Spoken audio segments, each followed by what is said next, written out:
Are you looking to create an eye-catching real estate yard sign that actually grabs attention? Today, I'll show you how to design a professional-looking real estate listing yard sign using Canva. Quick, easy, and effective. First, head over to Canva and in the search bar, type yard signs or real estate yard sign. You'll see a variety of templates pop up, or if you prefer, start with a blank canvas to get full creative control. Once you've selected your template, it's time to customize.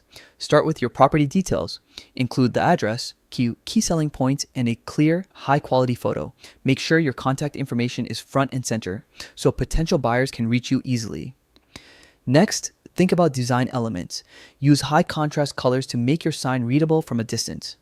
Pick fonts that are bold and legible, even for drivers passing by. If you have a logo or branding, place it strategically. It adds professionalism and builds trust. Before finishing, double check your layout. Everything should be balanced, readable, and visually appealing. Canva also gives you the option to download your design for local printing, or you can order high-quality print directly through Canva Print, making the process seamless. Designing a real estate yard sign doesn't have to be complicated.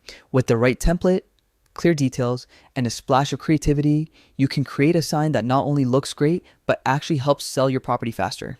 Give it a try today and see how a simple, well-designed yard sign can make a big difference in your listings.